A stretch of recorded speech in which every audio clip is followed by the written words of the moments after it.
శుభోదయం. ప్రియమిత్రులారా, ఈ ఉదయకాల దైవ ధ్యానమునకు స్వాగతం పలుకుతూ ఉన్నాను.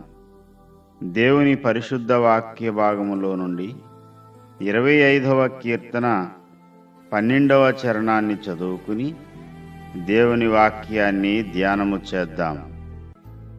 యెహోవాయందు భయభక్తులు గలవాడెవడో వాడు కోరుకొనవలసిన మార్గమును ఆయన వానికి బోధించును.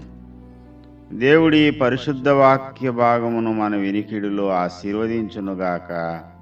ఆమేన్.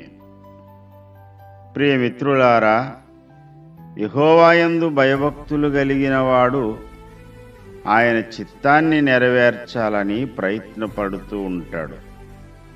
నా బ్రతుకు మూలముగానైనను నా చావు మూలముగానైనా ప్రభు మహిమపరచబడితే చాలు అని ఎదురు చూస్తాడు. సకల ప్రవర్తన యందు దేవుని చిత్తాన్ని నెరవేర్చడమే తన జీవిత ఆశయంగా భావించేవాడే యెహోవాయందు భయభక్తులు కలిగిన వాడు. ప్రియమిత్రులారా, యెహోవాయందు నాకు భయము భక్తి ఉంది అని చెప్పుకుంటూ తన స్వచిత్తాన్ని నెరవేర్చుకోవాలని ఆశపడేవాడు యథార్థవంతుడు కాదు సుమా. అందుకనే దేవుని చిత్తాన్ని నెరవేర్చిన బలశూరులుగా ఎవరైతే ఉండాలనుకుంటారో వారందరూ తప్పకుండా ఒక విషయాన్ని గ్రహించాలి. నా అభిరుచులు, నా ఆలోచనలు దేవుని చిత్తాన్ని నెరవేర్చలేవు గనుక నేను నడవవలసినటువంటి మార్గము దేవుడు నాకు నేర్పించాలి అని దేవుని వైపు ఎదురు చూడాలి. ప్రియమిత్రులారా, యెహోవాయందు భయభక్తులు కలిగిన వారు ఏ మార్గాన్నైతే కోరుకోవాలో ఆయనే వానికి బోధించును అని లేఖనం సెలవిస్తూ ఉంది. ప్రియమిత్రులారా, ఏ నిర్ణయాలు తీసుకుంటే దేవుని చిత్తాన్ని మనం నెరవేర్చగలమో, ఏ మార్గాన్న నడిస్తే మనం గమ్యానికి మనం చేరుకోగలమో మనకు తేటగా తెలియదు. దేవుని మార్గము, దేవుని చిత్తము మనకు స్పష్టంగా తెలియదు గనుకనే ప్రతి నిమిషము దేవుని మీద మనం ఆధారపడవలసిన అవసరం ఉంది. దేవుని మార్గాలు, దేవుని త్రోవలన్నీ ఆశ్చర్యకరమైనవి. మనం నడవవలసినది దేవుని మార్గంలోని.